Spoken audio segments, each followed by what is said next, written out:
Now available in paperback and Kindle Unlimited, Esteem Goddess of. Hell's aspiring angel takes on a demonic dominatrix in this action-packed all-new Esteem series adventure. Get Esteem Goddess of in paperback and Kindle Unlimited today. There's been a contingent of racist fanboys who have gotten butthurt over one of the endings of the new video game, Mortal Kombat 11. And in one of the endings of the video game, Mortal Kombat 11, Major Jackson Briggs, a black man, gets the control over the hourglass after you defeat the final boss, Kronika. And once he gets control over this hourglass after defeating Kronika, he uses the sands of time to shape time to end slavery. Now, according to these racist fanboys, this is racist. And when I take a critical look at their allegation of racism, it makes absolutely no logical sense. Because in this fantasy, the hourglass gives the individual the power to shape the sands of time. And if you are an individual who has any semblance of love of self and love of people, what you're going to do is use this cosmic device to shape these sands of times to benefit yourself. And what your Jackson Briggs did was an act of black love. And as an act of black love, he put his people first. That was the most B1 action I have ever seen in a video game, and it showed that the producers understood at least something about the whole concept of B1 action. Because, again, only a B1 thinking black man who has this kind of power is going to use that power to end a historical event like slavery, which has not benefited black people in over 500 years. Now, your Jackson Briggs ending slavery was not racist, and the reason why it wasn't racist is because your Jackson Briggs, again, was looking out for his people and putting his people first. That's what any rational thinking person is going to do. And what I find to be interesting is, in this same Mortal Kombat 11 video game, you had Baraka, a violent savage from the Jakartan race. Once you defeat Kronika with him, and he gets power over this hourglass, this violent savage then uses this power to empower himself, and he uses it to mutilate and eat people. And one of his fatalities is he slices somebody's face off and then takes their brain out and eats their brain as a fatality. And no one has a problem with Baraka having that kind of power and using it to elevate his people.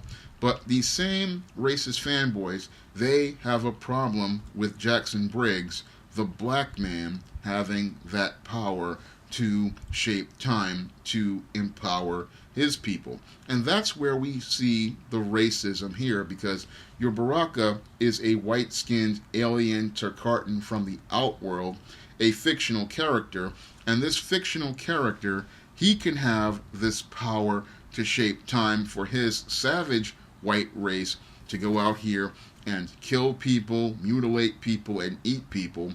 But Jackson Briggs, a black man with a sense of self-love and caring for black people, when he uses this device to empower black people, this is called racist. And that's where the racism lies. It lies with these racist fanboys who don't like the idea of a black man having power. Now, this is something I talked about in one of my live streams a couple of weeks ago called The War on Heterosexual Black Men. And I believe that this is also has to do with many people's issues with heterosexual black men. Now, when it comes down to the media, they want your heterosexual black man, they see him as an enemy of the state, and they want him to fit within their smooth world and the narratives they have regarding him. And Jackson Briggs, as long as he was this big, strong, muscular black man who could go out here and beat up all of these outworld characters and fit the stereotypes that fit within white people's smooth world, he was okay then. But when your Jackson Briggs starts to take on a B1 mindset, that's when your fanboys start to get racist, and that's when they start to get angry, because your Jackson Briggs is breaking out of the smooth world, and he is expressing ideas that refute many of the narratives and ideas they have about black men. Because when it comes down to heterosexual black men, your white racists don't mind if he's a big, strong black man, because that fits right in within their black brute stereotype. But once that black man starts to express intelligence, self-awareness, and self-confidence, and show intangibles of leadership and male authority, that's when they start to have problems with that black man, because that black man is no longer fitting within their narrative, no longer fitting within their ideas about him, and no longer fitting in their smooth world. And Jackson Briggs, a heterosexual black man who now was a father in the video game and a male leader and authority figure, he was no longer fitting into their smooth world about black men. And that's what got many of those fanboys so upset about your Jackson Briggs having that power, and then using that power to go out here and end slavery.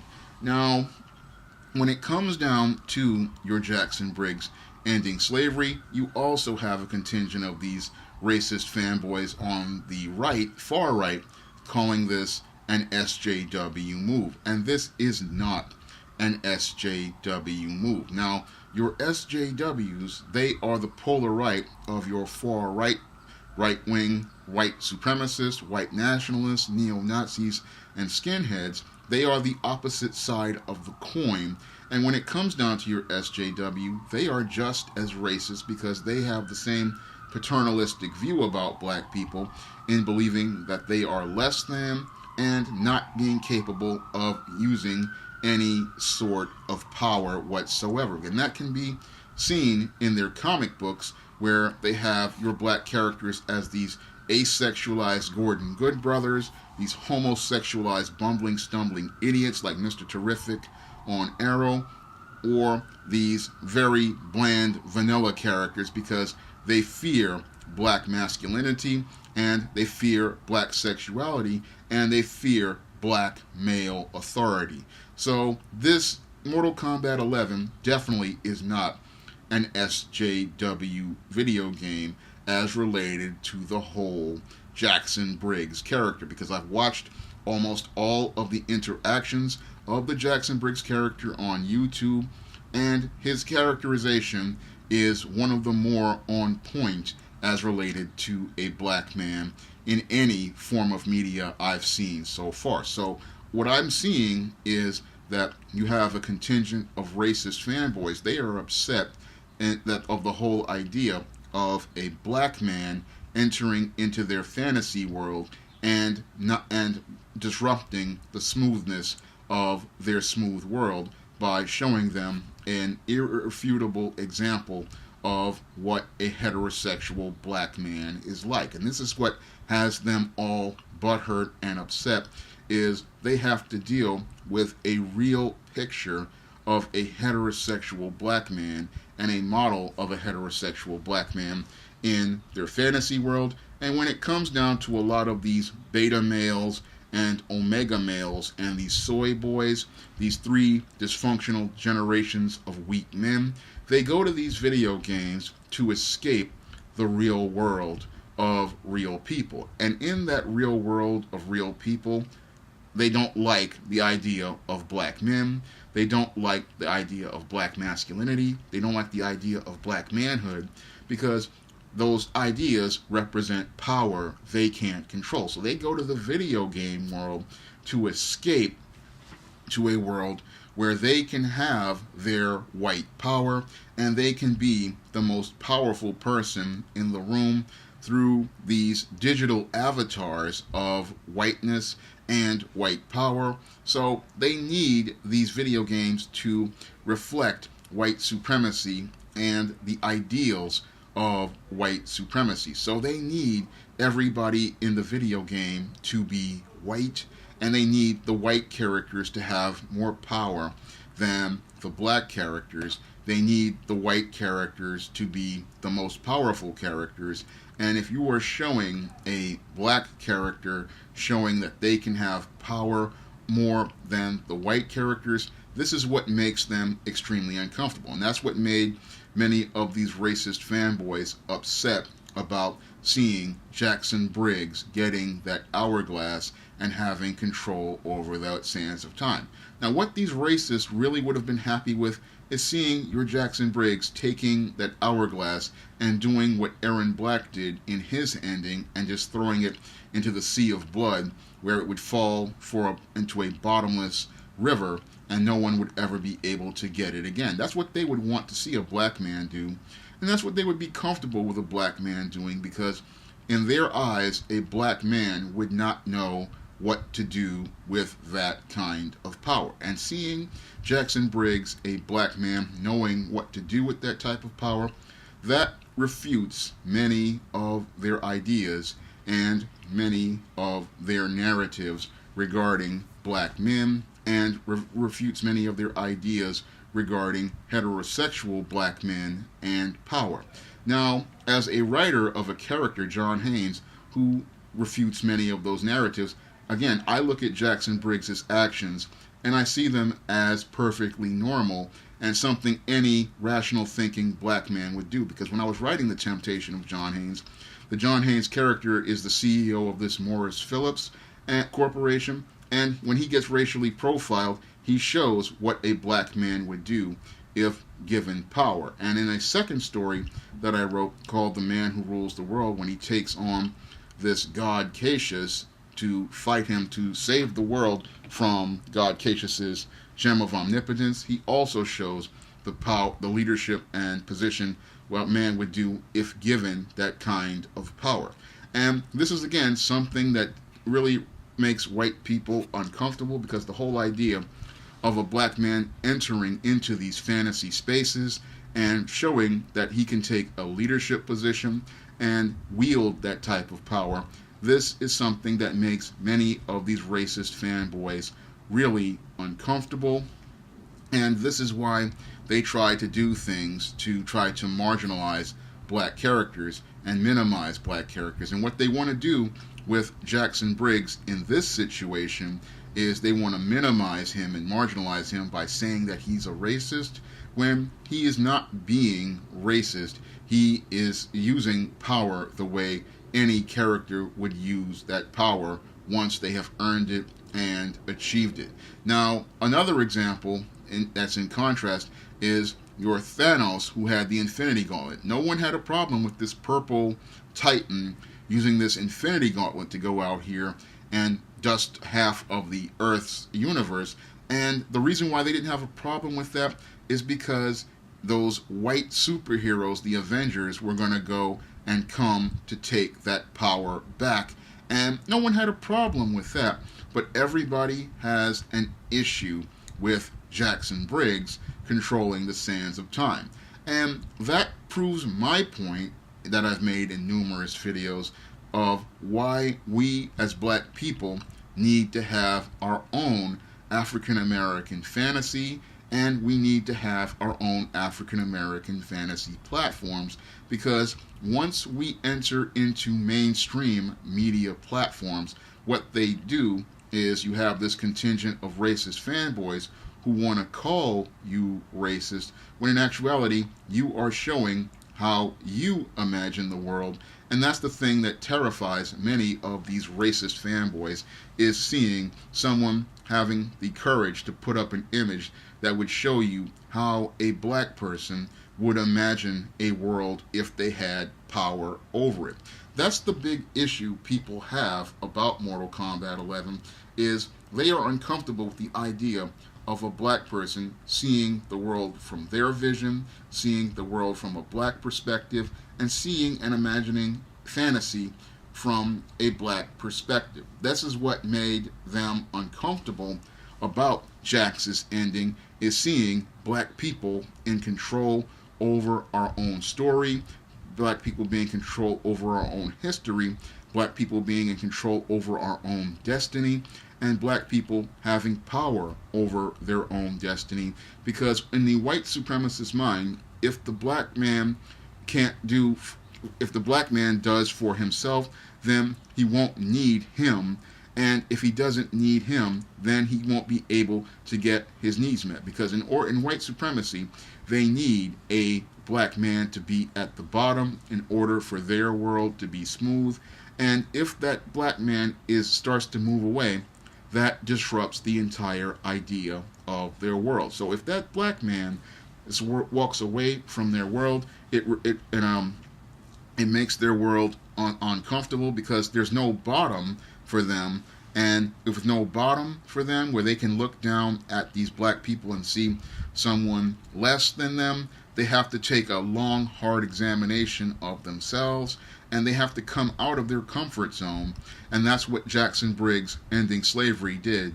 He took all of these white people out of their comfort zone, and he put them into the real world, taking them out of their escape and making them face a reality of a world where white people aren't supreme, white people aren't the ones in power, and white people aren't the ones being worshipped as gods, because your Jackson Briggs has erased that from history.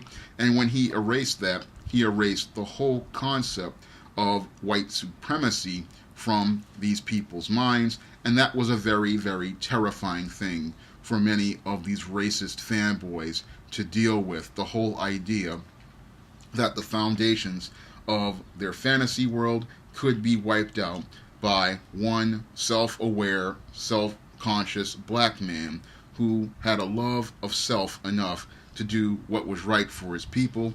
Because if he did what was right for his people, it wouldn't benefit those white people at all. And that's the thing that terrified most of these racist fanboys, and have them making these straw man allegations of racism when there was no racism at all in that ending.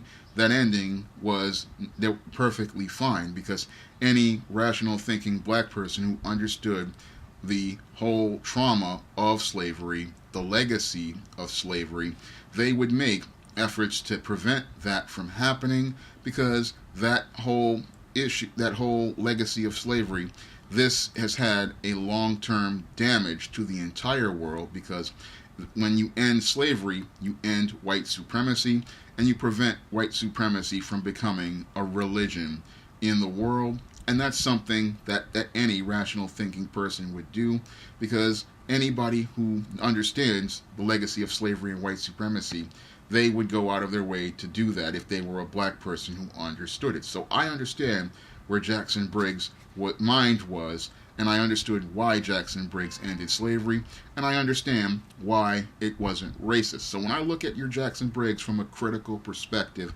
and his actions, they are the same actions I would have taken, and they would be the same actions any rational thinking black man would take, because any rational black man who loved black people, they're going to do what is in the best interest of black people, make efforts to preserve black people and preserve the history of black people, so that generations of other black people could learn from them, and they could learn to love themselves the way they should learn to love themselves.